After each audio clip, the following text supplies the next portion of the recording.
4 जून 2024। इस दिन हमारे देश में दो बड़े रिजल्ट अनाउंस किए गए। पहला, हमारे देश की 18वीं लोकसभा के चुनावों का रिजल्ट, और दूसरा प्री मेडिकल एग्जाम नीट 2024 का रिजल्ट। इस बार का नीट का रिजल्ट पिछले सालों के नीट के रिजल्ट से बहुत अलग था। इस बार रिकॉर्ड 67 स्टूडेंट्स ने परफेक्ट 720 स्कोर किया, जबकि 2018 से लेकर 2023 तक पिछले 6 सालों में सिर्फ 7 स्टूडेंट्स ऐसे थे जो 720 में से 720 स्कोर कर पाए।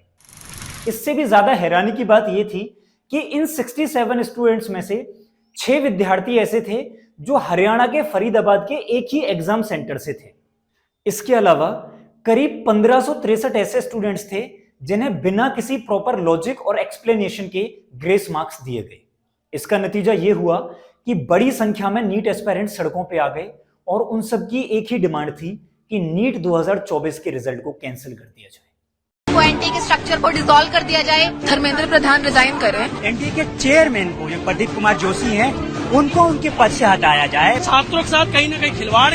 हंगामा इतना बढ़ गया कि यह मुद्दा सड़क से उठकर देश की सबसे बड़ी अदालत सुप्रीम कोर्ट में पहुंच गया, जहां छात्र और सरकार एक दूसरे के आमने सामने आ गए। सुप्रीम कोर्ट में देश के शिक्षा मंत्री धर्मेंद्र प्रधान ने बयान दिया कि उनके पास ऐसा कोई भी एविडेंस नहीं है जिससे यह साबित होता हो कि नीट 2024 का पेपर लीक हुआ है। चुनाव में हार के बाद उनके मन में एक का इधर उधर के मुद्दा की तलाश में है। पेपर लीक की हमारे पास कोई जानकारी नहीं है। ये बयान जिम्मेदारियों से पल्ला झाड़ने वाला बयान था और छात्रों के गुस्से को शांत करने के लिए काफी नहीं था। हालांकि नीट 2024 को इकलौती परीक्षा नहीं है। इसी साल जून 2024 में 18 जून को एक और परीक्षा कंडक्ट कराई गई, यूजीसी नेट 2024, जिसे अगले ही दिन यानी 19 जून को कैंसिल कर दिया गया।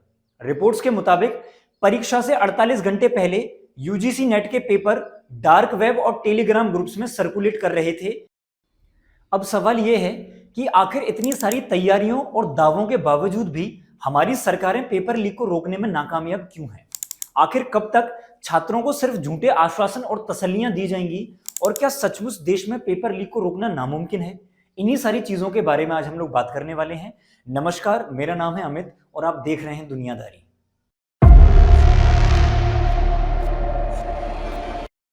नेशनल टेस्टिंग एजेंसी यानी एनटीए ने 5 मई 2024 को नीट 2024 की परीक्षा को कंडक्ट कराया, जिसमें देश के 571 शहरों में करीब 4750 एग्जाम सेंटरों पे करीब 24 लाख छात्रों ने नीट की परीक्षा दी। परीक्षा के कुछ घंटे बाद ही बिहार की राजधानी पटना से पुलिस ने सिकंदर यादविंदु नामक शख्स और उसके 2 साथियों को गिरफ्तार किया। सिकंदर की निशानदेही पर पुलिस ने आयुष राज नामक एक नीट एस्पायरेंट को भी गिरफ्तार किया।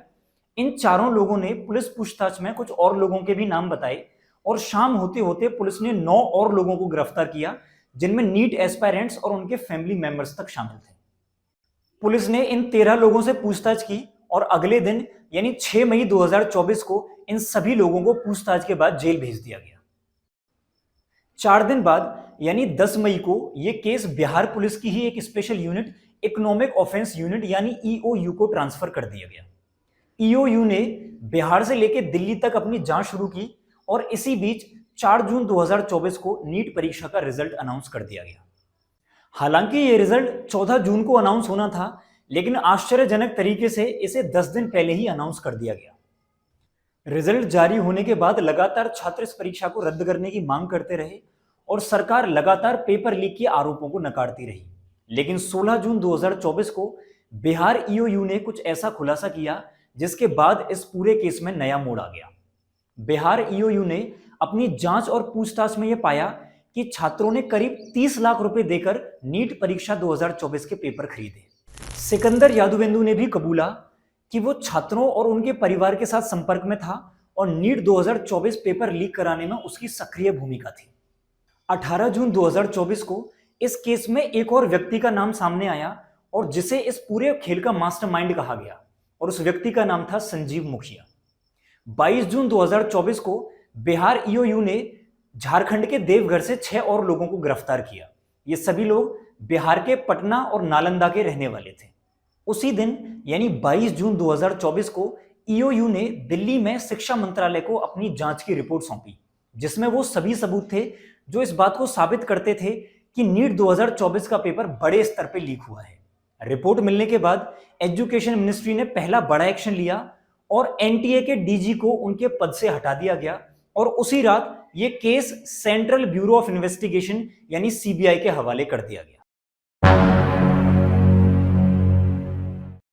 जैसे ही सीबीआई ने इस मामले की जांच शुरू की तो पेपर लीक का ये नेटवर्क बिहार से लेके गुजरात, महाराष्ट्र और राजस्थान तक फैला नजर आया। सीबीआई की जांच में पहली गिरफ्तारी 27 जून को हुई, जिसमें सीबीआई ने बिहार से मनीष और आशुतोष नामक 2 लोगों को गिरफ्तार किया। इन दोनों पर आरोप था कि इन्होंने नीट 2024 के एग्जाम से एक दिन पहले यानी 4 मई 2024 को कुछ स्टूडेंट्स को नीट के पेपर और आंसर की प्रोवाइड की और उन स्टूडेंट्स के रुकने की भी व्यवस्था की जहां पे वो आराम से इन आंसर कीज और क्वेश्चन पेपर को याद कर सकें। उधर एनटीए ने भी 29 जून को जिन 1563 छात्रों को ग्रेस मार्क्स दिए गए थे उनका री एग्जाम कंडक्ट कराया, जिसमें कुल 813 छात्री एग्जाम देने पहुंचे। इसी बीच 8 जुलाई 2024 को सुप्रीम कोर्ट में इस मामले की सुनवाई हुई, जहां पे सुप्रीम कोर्ट ने पहली बार यह स्वीकार किया कि हां, नीट के पेपर में कुछ धांधली हुई है, पेपर लीक किया गया है। साथ ही सुप्रीम कोर्ट ने सीबीआई, एनटीए और केंद्र सरकार को यह आदेश दिया कि वो एक एफिडेविट सबमिट करें जिसमें यह पता हो कि किस स्तर पे और कहां-कहां पेपर लीक हुआ है। सीबीआई अभी भी इस मामले की जांच कर रही है। रोज नए-नए लोगों के नाम सामने आ रहे हैं, नई-नई गिरफ्तारियां हो रही हैं। सुप्रीम कोर्ट भी इस पूरे मामले पर अपनी नजर बनाए हुए है और हो सकता है कि आगे चल के इस परीक्षा को रद्द भी कर दिया जाए। लेकिन एक चीज जिसके बारे में कोई भी बात नहीं कर रहा है वह है स्टूडेंट्स का दर्द। लाखों ऐसे स्टूडेंट्स हैं जो सालों साल मेहनत से पढ़ाई करते हैं, अपने घरों से, परिवारों से दूर रहते हैं, यहां तक कि त्योहारों पे भी घर नहीं जाते और बहुत मेहनत और ईमानदारी से अपना पेपर देते हैं और बाद में उन्हें मिलता क्या है? Paper leak. ये सिर्फ 1 या 2 पेपरों की बात नहीं है, आज पूरा के पूरा सिस्टम लीक कर रहा है। पिछले 7 सालों में हमारे देश में करीब 70 बड़े पेपर लीक हुए हैं, जिनमें बोर्ड एग्जाम से लेके कॉम्पिटिटिव एग्जाम तक हर तरीके के पेपर शामिल हैं। हर बार पेपर लीक के बाद एक सेम तरीके का पैटर्न देखने को मिलता है। स्टूडेंट सड़कों पे आके प्रदर्शन करने लगते हैं, विपक्ष को राजनीति करने का मौका मिल जाता है, सरकार सफाई देने लगती है और मीडिया को एक ब्रेकिंग न्यूज मिल जाती है। लेकिन इन सब के बीच उन स्टूडेंट्स का क्या जो पूरी ईमानदारी से अपना काम कर रहे हैं? उन्हें न्याय कौन देगा?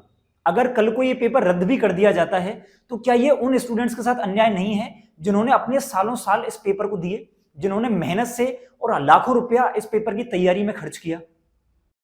पेपर लीक के बाद हर बार देश में बहुत हंगामा होता है, बहुत बड़ी बड़ी बातें की जाती हैं, स्टूडेंट्स को नए नए वादे किए जाते हैं, उन्हें आश्वासन दिया जाता है और उसके कुछ समय बाद क्या, फिर एक नए पेपर लीक की खबर सामने आ जाती है।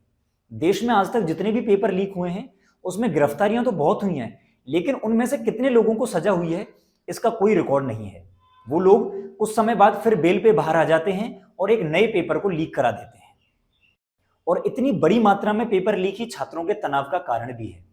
एनसीआरबी की एक रिपोर्ट बताती है कि 2018 से लेकर 2022 तक 5 सालों में पेपर लीक और परीक्षा के तनाव के कारण करीब 59,239 छात्रों ने आत्महत्या की, यानी हर दिन करीब 34 और हर 42 मिनट में 1। आज बहुत जरूरी हो गया है कि इन मुद्दों को राजनीति से दूर रख के मीडिया, सिस्टम और सरकारें अपनी जिम्मेदारी समझें और हमारे एग्जाम स्ट्रक्चर को रिव्यू किया जाए और उसे और ज्यादा कॉम्पैक्ट और ट्रांसपेरेंट बनाया जाए ताकि ये छात्र सड़कों पे नहीं बल्कि किसी अच्छे मेडिकल कॉलेज में नजर आए। आज की वीडियो में बस इतना ही। मिलते हैं जल्दी किसी नए सामाजिक मुद्दे के साथ। तब तक अपना और अपनों का बहुत बहुत ध्यान रखिए और देखते रहिए दुनियादारी। नमस्कार।